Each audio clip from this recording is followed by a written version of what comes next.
이른바 무노조 경영 원칙을 고수하고 있는 삼성전자의 한국노총산하 노조가 설립을 준비 중인 것으로 알려졌습니다.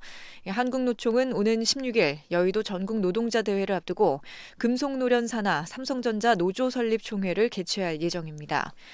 삼성전자 노조는 총회에 이어 고용노동부에 설립 신고서도 제출할 계획입니다. 삼성전자에는 두세 개의 소규모 노조가 활동 중이지만 전국적 규모의 상금단체에 가입한 노조가 들어선 것은 처음입니다. BMW 차량에서 또다시 화재 사고가 잇따르자 당국이 정밀 조사에 나서기로 했습니다. 국토교통부는 최근 수도권 일대에서 발생한 5대의 BMW 차량 화재에 대해 현장 조사를 벌였으며 정확한 원인 규명을 위한 추가 정밀 조사를 진행할 예정이라고 밝혔습니다.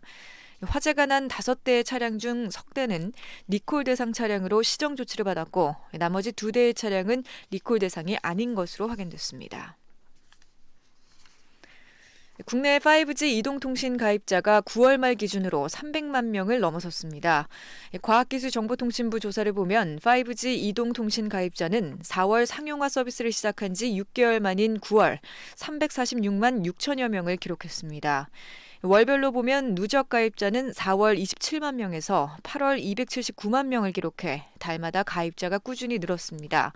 통신사별로는 SK텔레콤이 153만 명으로 전체의 44.3%를 차지해 가장 많고 KT가 105만 명, LG U+스 87만 명입니다. 날씨입니다. 내일은 광주와 전북 지역을 제외하고 전국이 대부분 미세먼지 농도 보통 수준을 회복하겠습니다. 오늘은 전국이 대체로 맑겠고 동해안 지역에는 가끔 구름이 많이 끼겠습니다. 토요일인 내일과 일요일인 모레는 전국에 구름이 많이 끼겠습니다. 아나운서 이현주였습니다. KBS 1라디오 4시 경제 뉴스를 마칩니다. KBS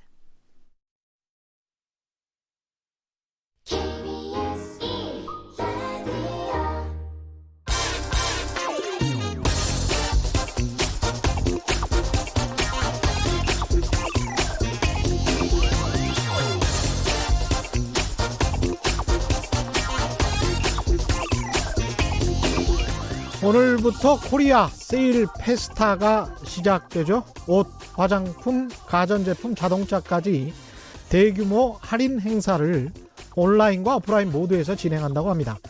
오늘부터 22일까지 관련해서 사는 게 즐거워진다 이런 말이겠죠. 광고 선전 문구처럼 기사 제목을 단 언론사까지 있더군요. 소비라도 진작시켜야 경제가 살아나지 않을까 하는 그런 마음에서였겠죠. 이 행사는 2015년 박근혜 정부 때 한국판 블랙 프라이데이를 만든다고 하면서 처음 시작했던 행사입니다. 그때는 더 노골적으로 미국처럼 코리아 블랙 프라이데이라고 했었습니다. 과거 정부의 정책 중 지속적으로 추진해야 할 만한 것을 이어나가는 것은 칭찬할 만한 일이다라고 봅니다. 다만 이런 점은 생각해 봅시다. 우리가 미국에 나가서 특히 자동차, 전자제품 가격 비교하다 보면 왜 우리나라에서 만드는 제품인데 미국에서는 더 싸고 한국에서는 늘 비싸지? 라고 생각할 때가 있죠. 한국에서는 산업과 유통이 독과점 구조로 되어 있어서 늘 비싸게 팔다가 오늘부터 22일간 단 22일간 사는 게 즐거워졌다면 이는 거꾸로 말하자면 340일 정도는 늘 사는 게 괴로웠었다는 이야기가 되겠죠. 문제는 반짝 세일이 아닌 것 같습니다. 문제는 구조입니다. 장기적으로 이 산업과 유통의 독과점 구조를 개선해 나가지 않는다면 그야말로 반짝 세일에 지나지 않는다. 문제는 경제야. 진짜 문제는 경제 구조야. 이 바보들아. 이런 말씀 드리고 싶습니다.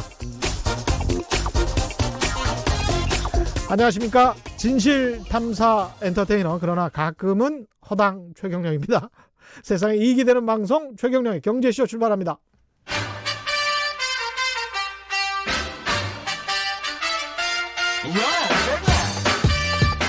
최경영이 원하는 건 오직 정의. 경제 정의를 향해 여러 걸음 깊이 들어갑니다. 최경영의 경제쇼. 네, 2020년이 꼭 2달 앞으로 다가왔습니다. 2019년이 2달밖에 안 남았다는 이야기죠. 이게 실화냐? 시간 참 빠릅니다. 기업이나 산업계에서는 일찍부터 2020년 준비하고 있다는데요. 그래서 이 시간 마련했습니다. 내년 2020년의 주요 트렌드, 이슈와 소비 비즈니스의 방향을 미리 짚어보는 시간입니다. 오랜만에 모셨습니다. 트렌드는 경제다의 날카로운 상상력 연구소 김용섭 소장님 나오셨습니다. 안녕하세요. 안녕하세요. 예, 소장님이 매년 연말에 트렌드를 분석해서 네. 이 트렌드 시리즈 책을 내고 계십니까? 네, 지금 8년째 되고 있어요. 8년째. 네. 그러면 2000 13년부터 시작해서 네. 야, 대단하군요. 그러면 그동안의 변화를 이렇게 쭉 보실 수 있었겠습니다. 그렇죠. 그리고 사실은 예. 일반 사람들이 생각하기에 지금 2달밖에 안 남았으니까 다음 해가 그렇죠. 지금쯤 다음 해를 제시한다고 생각하잖아요. 예. 보통 1, 2년 전부터 1, 2년 후를 분석해요.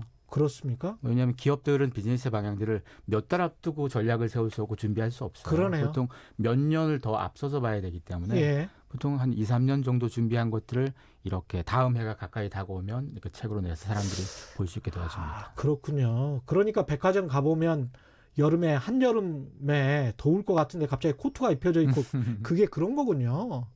그러면 올해 부제라고 할까요? 라이프 트렌드 2020은 뭡니까? 우선 책 속에는 한 11가지의 트렌드 이슈가 있는데 그중에서 가장 중요한 걸로 보통 부제를 잡는데요. 예. 느슨한 연대라고 부제를 잡았습니다. 그러니까 올해 책을 내셨는데 그게 네. 라이프 트렌드 2020 느슨한 연대. 네, 이게 2020년에 한국 사회에서 이 느슨한 연대라는 화두가 소비나 우리 라이프 스타일에 굉장히 많은 역할을 할 거다라고 예. 생각해서 얘기한 겁니다. 한 8년 동안 해오셨다고 하니까 올해 이야기, 내년 이야기 2020년이죠. 네. 내년 이야기 하기 전에 그러면 올해는 좀 맞췄는지 그렇죠. 되돌아보도록 하죠. 예, 2019 올해는 원래 뭐라고 하셨었습니까? 2019년을 젠더 뉴트럴이 부제였는데요. 젠더 뉴트럴. 네. 그러니까 젠더 뉴트럴이니까 중성화가 된다. 성 중립성이니까요. 예, 중성화보다도 성별에 대한 의미가 좀 희석되는 거니까 예. 남성다움, 여성다움도 사실 사라지는 건 거고 인간다움이 남는 건 거죠. 어찌 보면 우리가 인간다움만 가졌던 예. 성별을 차별하는 구조에서 벗어나는 형태가 되는 거니까요. 이게 얼핏 들으면 뭐 남녀 평등 이런 얘기일 수 있겠는데 예. 우리 사회에서 많은 영향을 줬습니다. 실제로 2019년 한 해 동안 젠더 뉴트럴, 젠더리스라는 키워드가 굉장히 많이 소비되기도 했고요. 예. 가장 단적으로 보여지는 것 중에 하나가요. 중고등학교의 교복이 바뀌었어요. 교복이 네. 어떻게 바뀌었습니까? 우리가 과거에 알던 교복들은 여학생에게 짧은 치마 보통 많이 입혔잖아요. 긴 치마. 뭐 긴 치마에도 짧게 입거나 아니면 좀 네. 타이트하게 입건 해서. 긴 치마를 짧게 자르고 타이트하게 바꿨겠죠. 그 친구들이. 근데 기본적으로 치마를 입혔는데요.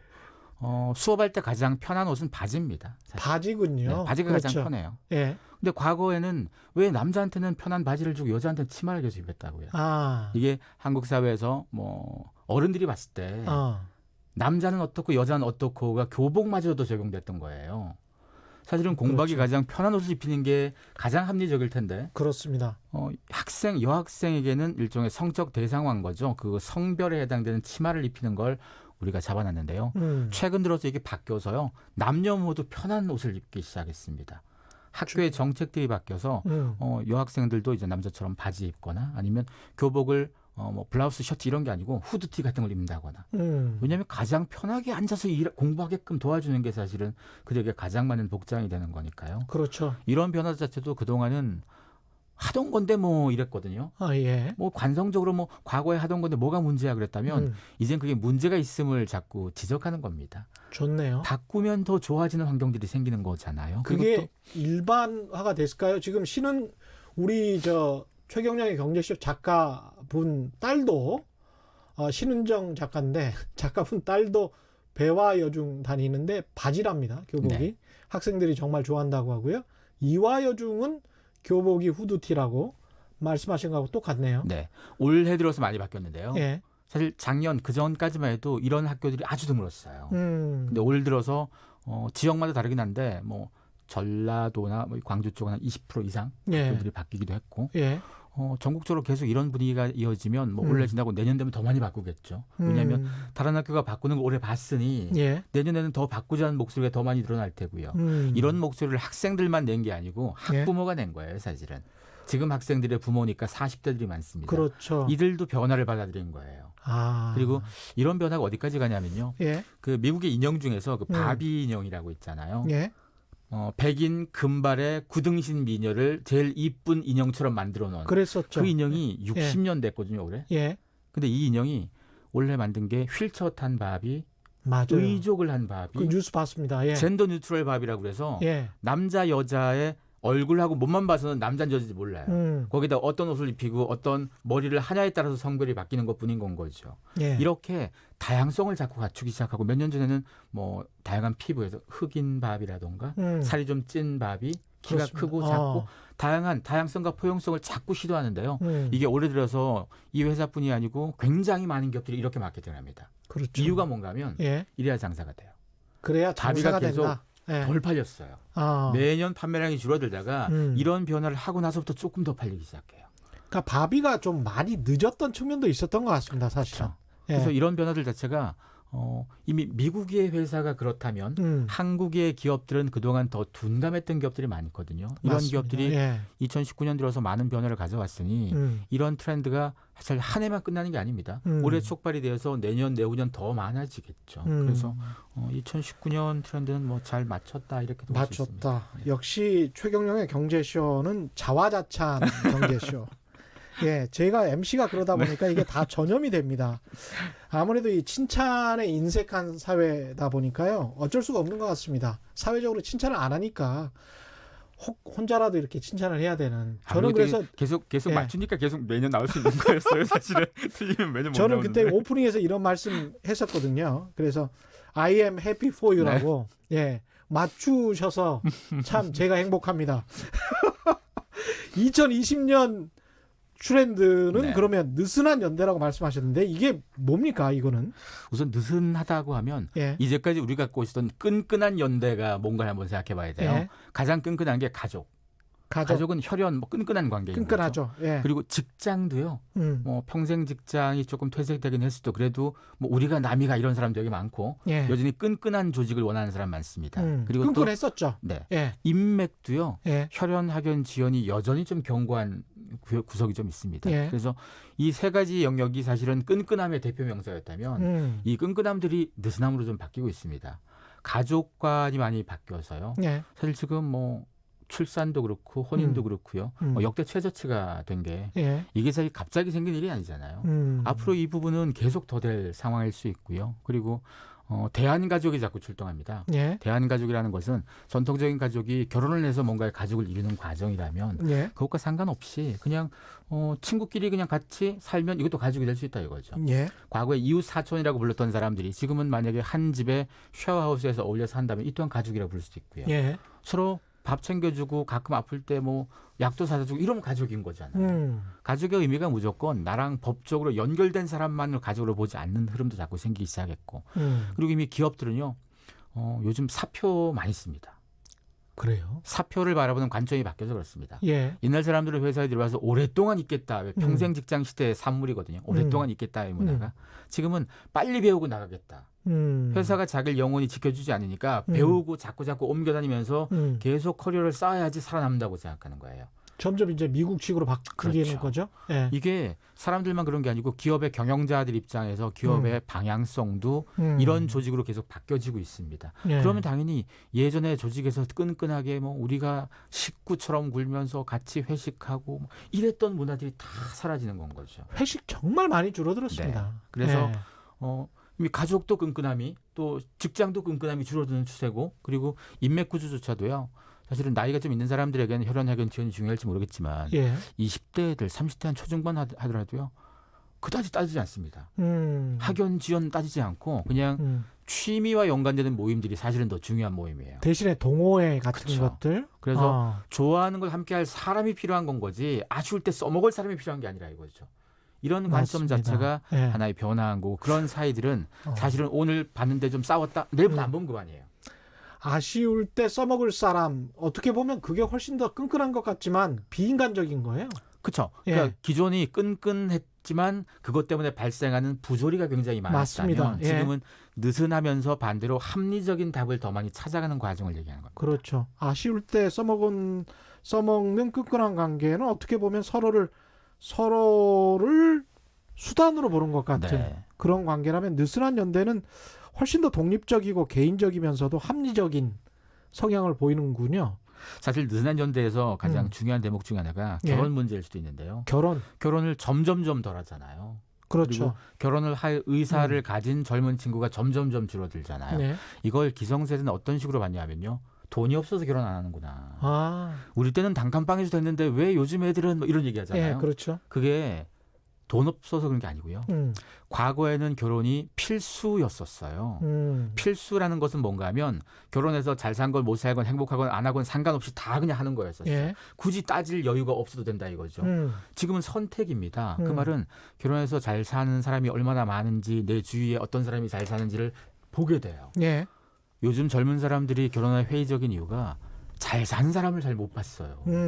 결혼해서 행복한 사람을 잘 못 봤다는 얘기는 기성세대가 좋은 롤 모델이 못 돼져서 생긴 일일 수도 있거든요. 예, 그리고 이건 우리만의 문제가 아니고 전 세계적인 문제이기도 그렇죠. 한데요. 예, 우리나라에서 요즘 재밌는 것 중에 하나가 장례식장은 장례식장인데요. 생긴 게 예식장처럼 생긴 장례식장들이 있어요. 예식장처럼. 예, 예식장이 생긴 게 보면 위에 막 동그란 첨탑 같은 것도 있고 막 이상하게 그런 스타일의 건물들이 있잖아요. 근데 거기가 장례식장인 거예요. 예, 왜 그런가 하면 결혼식장이 점점 망해서 장례식장으로 리모델링을 하는데 전체를 다 바꾸진 않고 몇 개만 바꿔서 하다 보니까 예, 겉모습은 예식장인데 지난달까지는 예식장인데 이번 달부터는 장례식장이 돼버린 건 거죠. 특히나 이게 지방으로 가면 많습니다. 그렇군요. 그리고 예식장이 1993년에 1252개였거든요. 우리나라에. 지금 올 상반기 기준 690개 이하로 지금 보는 거니까 1900 몇 년도에 93년에 1252개였고 예, 그리고 2007년에 1000개였거든요. 예, 근데 지금 2019년 690개 이하니까요. 거의 절반 확 줄어요, 계속. 예, 앞으로 이거보다 더 많이 줄겠죠. 그래서 결혼을 안 하면 그만큼 뭐 혼자 있는 사람들이 뭐 무조건 다 외로울 그렇죠. 것처럼 보이지만 이런 네. 사람들이 또 어울릴 수 있게끔 과거에는 이웃 사촌이라는 게 있었지만 사실 기성세대가 아파트 문화를 통해서 이웃 사촌을 없애버린 것이 된다면 그렇습니다. 지금은 이웃 예. 사촌을 한 집에 살게 하는 일종의 룸메이트나 하우스메이트가 자꾸 생겨요. 이런 사람들은 엄밀히 따지면 진짜 가족은 아니지만 한 4촌, 한 7촌 정도까지 낼 수 있다 이거죠. 그렇죠. 이런 사람들이 일어나는 것도 하나의 변화가 되는 거고 그리고 사람들이 동물을 많이 키웁니다. 맞습니다. 반려동물에 예. 대한 투자를 많이 하는 것도 그렇고요. 이런 것이 생기다 보니까 건설사들이 집을 짓는 방향들이 많이 바뀌었어요. 쉐어하우스도 많이 짓고 아파트에서 커뮤니티 기능을 강화하는 데 굉장히 초점을 둡니다. 박선식 님도 비슷한 말씀 하셨는데 요즘 쉐어하우스 괜찮더군요. 젊은 층에서 이런 말씀 하셨고요. 김준호 님, 우리 기업도 아메리칸 스타일로 가는군요. 끈끈한 정 때문에 그것이 문제입니다. 이런 말씀 하셨습니다.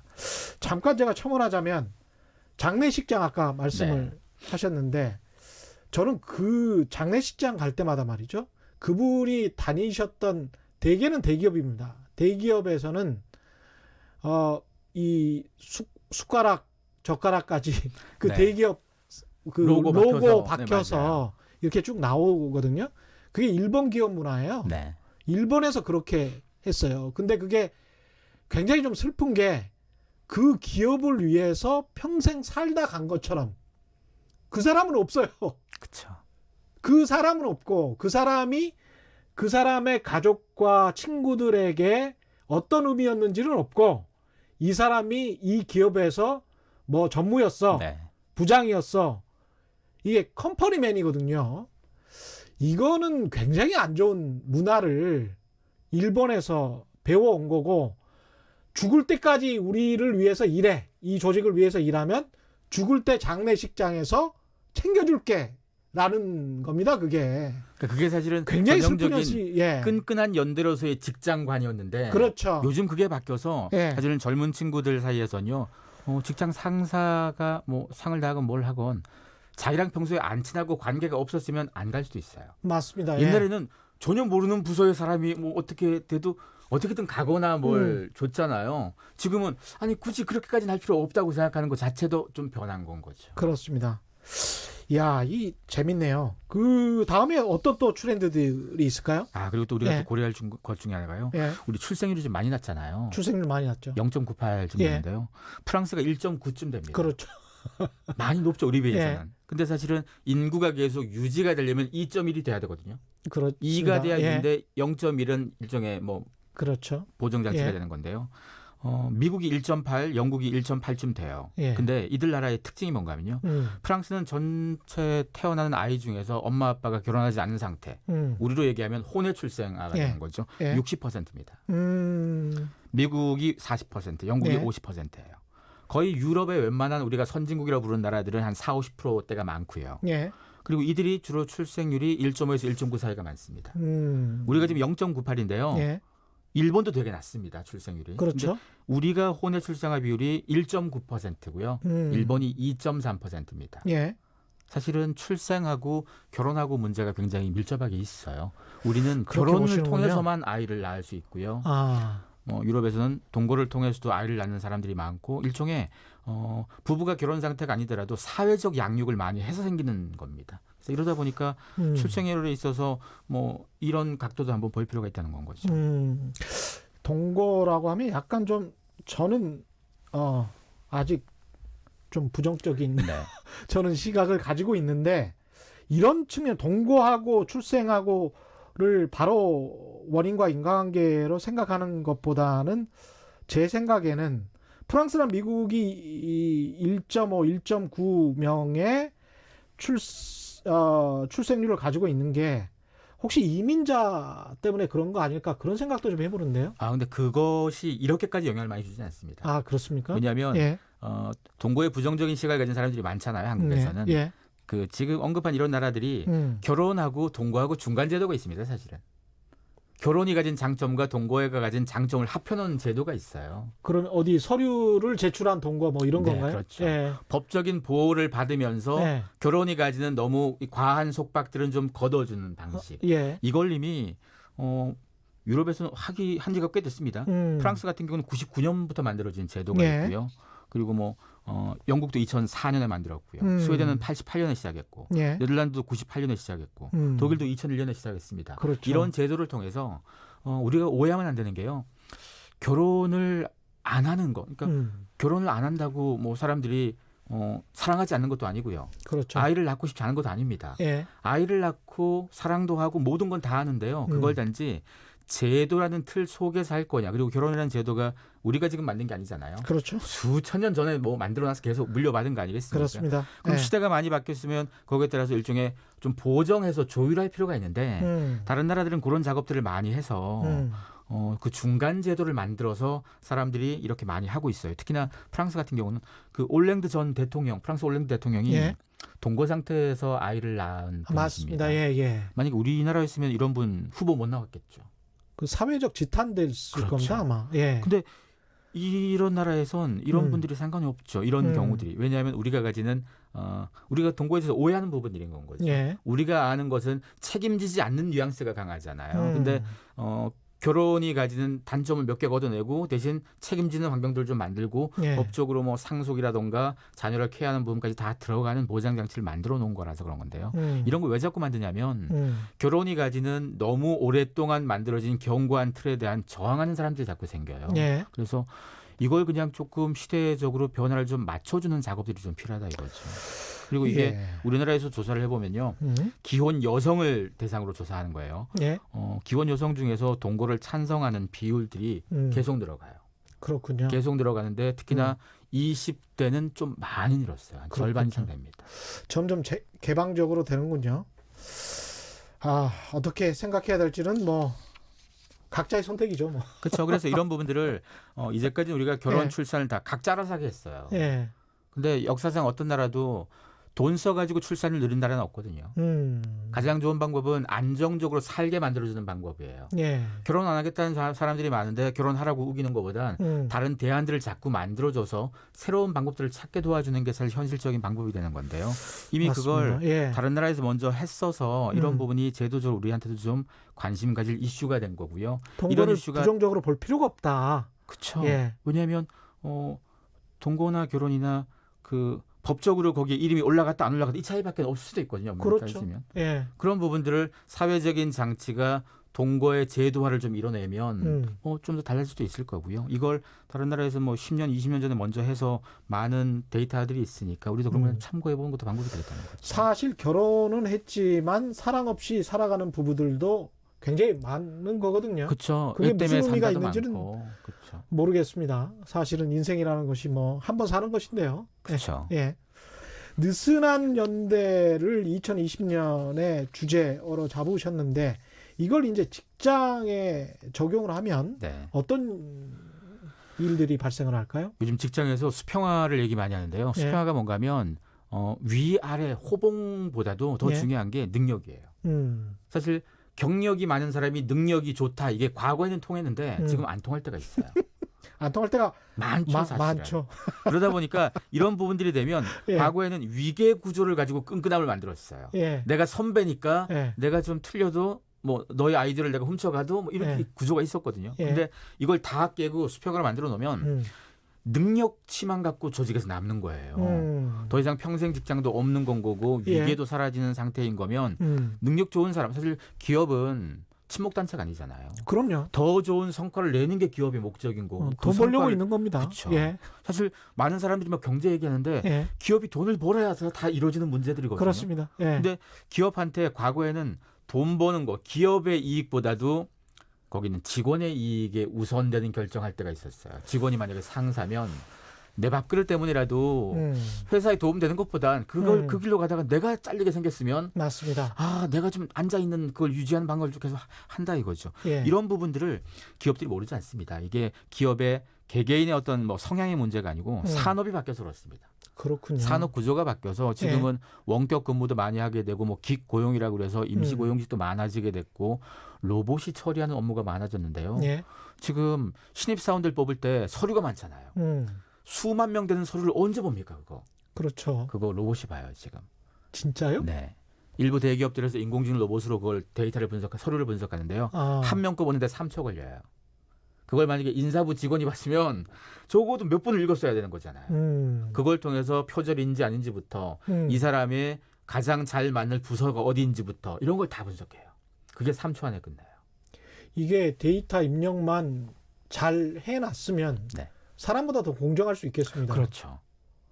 그래서 이미 그런 작업들도 되고 있고 또 한 전자회사 같은 경우는 조직 내에서 각종 서류 같은 거 뭐 주간 보고부터 막 형식적으로 쓰는 보고들 굉장히 많잖아요. 예. 이것들도 다 인공지능 로봇으로 처리하는 경우가 많습니다. 이렇게 해서 사람은 진짜 일을 하자는 거죠. 그렇군요. 걷어낼 것들이 사실은 상당수의 직장인들이 공감하는 게 회사에 와서 한 3분의 1 이상의 시간은 진짜 일이 아닌 다른 거 하느라고 시간 많이 보내는 사람들 많잖아요. 그렇습니다. 그걸 걷어내는 작업들이 엄밀히 보면 회사에서의 역할을 바꾸게 되는 거고 이런 거 자체가 끈끈함과는 상관없는 거예요. 점점. 그렇죠. 이런 답들을 점점 많이 원하는 시대가 되는 거면 그러니까 일 자체가 반복적이고 이런 일들이 점점 줄어들고 그런 것들은 네. 로봇에 맡기고 인간은 그래도 조금이라도 더 창조적인 그렇죠. 것들로 가는 게 맞는 것 같습니다. 그리고 예. 사무실에서 그 사무실이 보면 책상이 쫙 연결돼 있고 예. 한 사람이 딱 일어서면 다 보이잖아요. 이 통제하는 방식이 이게 100년 넘은 방식이잖아요. 그렇죠. 그 과거에는 부장의 책상 뒤에는 벽이고 그렇죠. 다른 사람들은 다 부장을 보고 있고 뭐 그렇죠. 이런 이게 예. 그때는 네트워크도 없었고 각각이 어떤 일을 하는지를 실시간 파악 못해서 사람 눈으로 보는 수밖에 없었다면 그렇죠. 지금은 네트워크로 다 다양한 일들을 하니까 예. 이 구조도 바뀌는 거고 그리고 상사가 더 이상 관리직의 관리라는 의미가 자꾸 사라져요. 그렇죠. 관리할 게 별로 없어요 이제는. 이러다 보니까 모든 직원들이 각기 역할만 가진 역할 구조 중심으로 돌아가다 보니까 위계 구조가 있던 끈끈함이 지워질 수밖에 없는 거죠. 그런 의미에서 우리나라 국회 내부도 좀 바꿔주셨으면 좋겠습니다. 영국 국회와 미국 국회를 보면 있잖아요. 국회의장, 네. 위원장이 앉아 있는데 방청석의 시민들이 둘러싸고 있어요. 네. 그래서 오히려 위원장, 우리 국회만 그렇습니다. 우리 국회만 국회의장 뒤가 벽이고요. 나중에 한번 찾아보십시오. 이미지를. 미국이나 영국이 어떻게 돼 있는지 둘러싸여 있어요.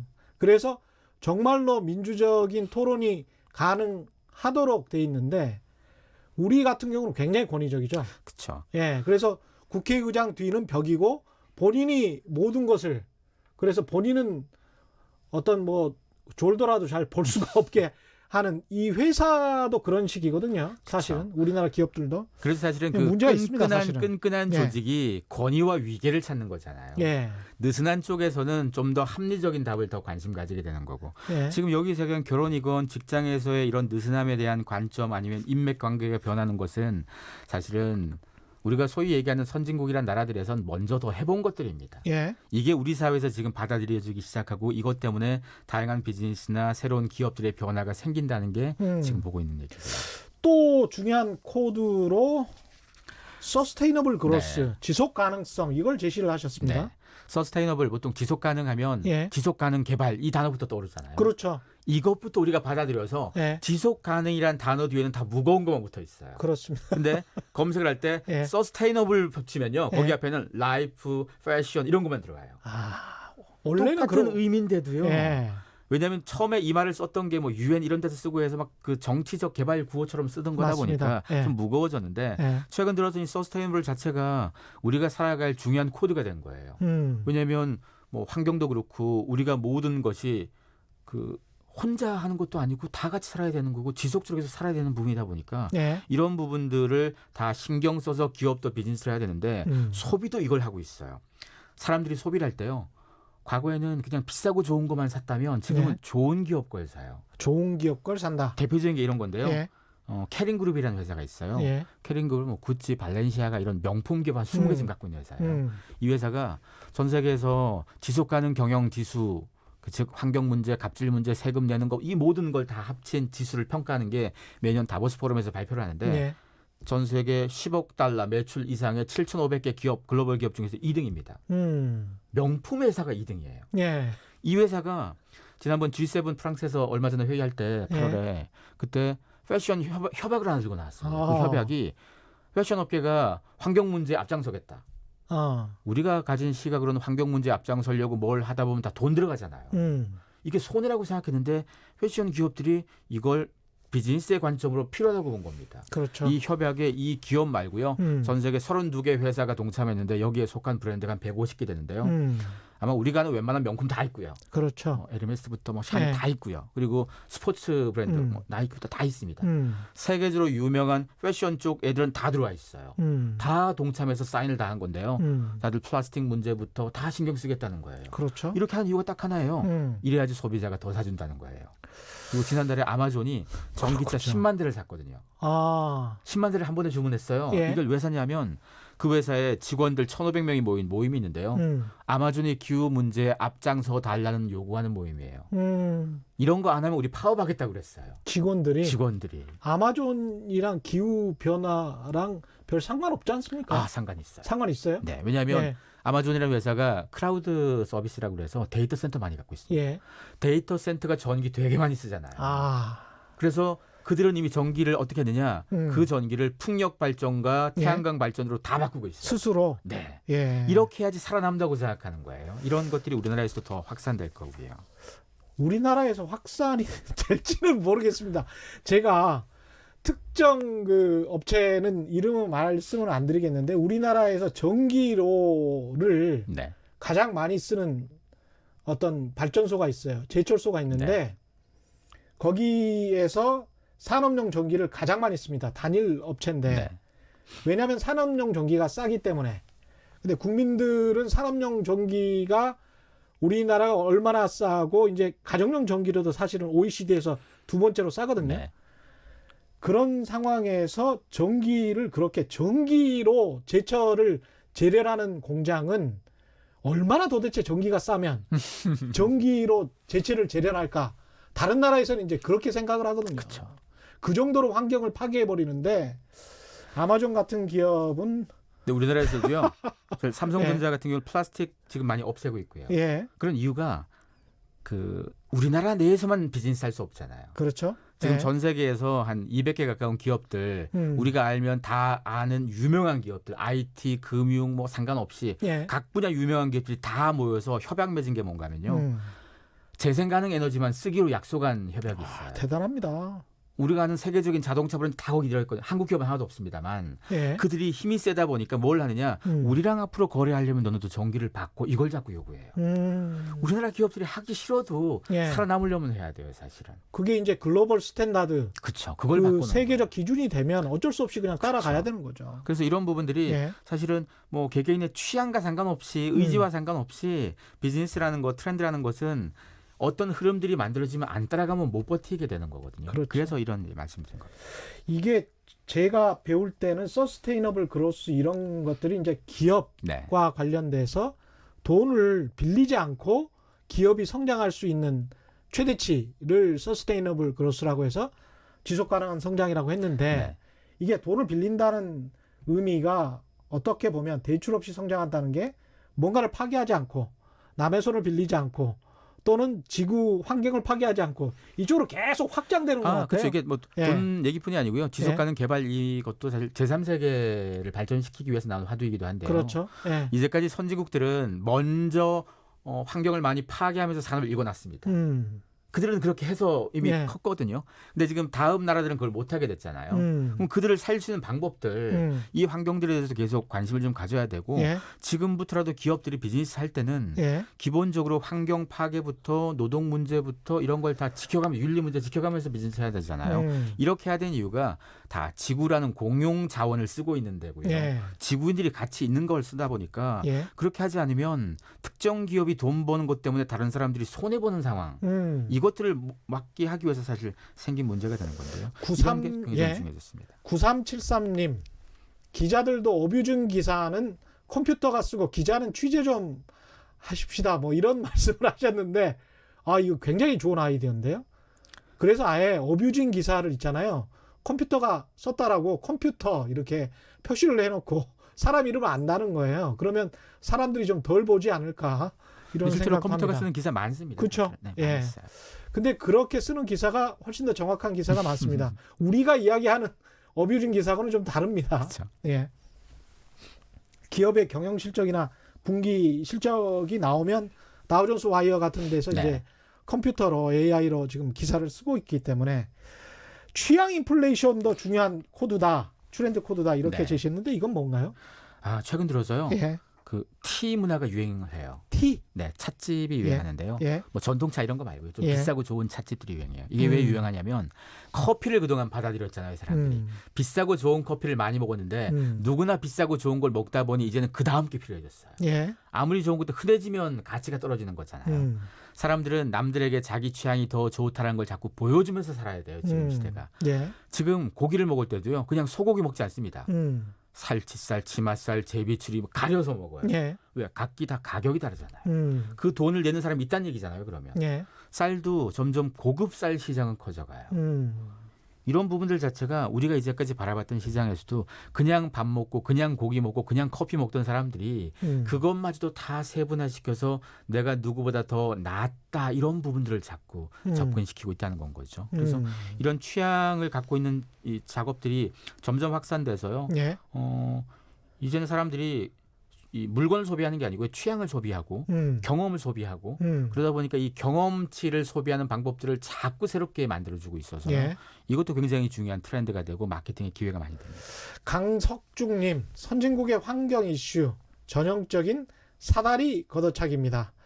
이렇게 생각하실 수도 있을 것 같습니다. 그렇게 생각할 수도 있죠. 예. 근데 사실은 저 문제가 예. 사다리 걷어차는 것과 상관없이 해결해야 될 심각한 문제입니다. 사실은. 보편적 문제가. 가치, 환경보호의 보편적 가치를 생각을 해보면 선진국의 환경 이슈에 관해서 말씀을 드리고 있습니다만은 우리도 사실은 사다리를 걷어차고 올라온 나라입니다. 그렇죠. 예. 한국이 탄소 배출량에서는 사실 상위권 국가고요. 그렇습니다. 그리고 1인당 탄소 발자국이라고 해서 일반 시민들이 하루에 쓰는 것들 있잖아요. 예. 이거 전 세계 13,000개 도시 대상으로 조사했더니 1등이 서울입니다. 그렇습니다. 그래서 별로 크게 미국 사람들에게 저 부분은 할 말이 제가 별로 없습니다. 사분사분하다님, 전기로 철을 녹이는 나라가 전 세계 유일한 게 대한민국이라는 게 중요합니다. 맞는 말씀이고요. 지금 시간이 뭐 점점 돼가고 있는데 공존 현실에 관해서 이야기하기 전에 알파 세대 네. 잠깐만 언급해 주십시오. 알파 세대는 뭔가요? 우리가 요즘 뭐 밀레니얼 세대, Z 세대 얘기했잖아요. 예. 그러니까 밀레니얼 세대를 Y 세대라고 부르기도 했고, 네. 그 다음에 나온 게 Z, 알파벳 순서로 갔어요. 그랬죠. 알파벳 다 썼어요, Z까지. 그래서 이젠 그리스 이제 알파로 넘어가는 거예요. 아, 그래서 예. 이 알파들을 예. 보통 2010년에서 11년 출생아부터 시작하는 거니까 예. 지금은 아직 10살 미만의 아이들입니다. 응애 그쵸. 애기네요. 예. 근데 이들이 아직은 아니 뭐 미취학 아동도 있을 텐데 애들이 뭘 알아 싶겠지만요. 예. 아이들이 보통 아이들이 아닙니다. 요즘 유튜브에서도 유튜버 중에서 돈을 많이 버는 유튜버 중에서 요 나이대가 있어요. 아이들 있죠. 아이들이 예. 돈 많이 버는 애들도 있고요. 그리고 초등학생 희망 직업 순위 처음으로 이제까지 역대 처음으로 탑 10에 유튜버가 진입했어요. 그렇군요. 5등으로. 예. 그리고 초등학생들한테 네. 그리고 전 세계 IT 기업들이 인공지능과 로봇 시장에서 가장 중요하게 바라보는 사람들이 누구냐면 이 Z세대예요. 애들입니다. 왜 그런가 하면 예. 어른들은 이미 우리가 사는 시대가 인공지능과 로봇을 익숙하게 써본 시대가 아니에요. 우리는. 예. 그런 도구를 쓸 때 저항감이 좀 있고 그렇죠. 자연스럽진 않아요. 근데 예. 이들은 어릴 때부터 자연스럽게 쓰는 거다 보니까 이들이 컸을 때 더 많이 쓸 사람들이 됩니다. 그래서 향후 IT 산업에서 가장 중요한 소비자로 바라보는 게 지금 이들이에요. 예. 이들이 컸을 때 아직 지금 뭐 인공지능이 됐고 로봇이 나오긴 하지만 우리 일상 전체를 다 스며들진 않았다면 예. 좀 지나면 더 많이 스며들겠죠. 그걸 가장 많이 누릴 사람들이 사실 이 사람들이라서 이 아이들에 대해서 기업들이 굉장히 많이 투자하고 있어요. 제 가끔 저 3살, 4살짜리 아이들 또는 뭐 그 이하 아이들도 그 보육기 같은데 그 앉아서 휴대폰을 네. 보여주는 게 많잖아요. 그래서 이제 그렇게 평생 커가다 보면 우리 세대하고는 전혀 다른 그렇죠. 그런 세대인데 그런 디지털 세대가 완벽한 디지털 세대인 거죠. 어떤 생각을 가지게 되고 어떤 인간으로 변해 있을까 그런 생각을 하면 그렇죠.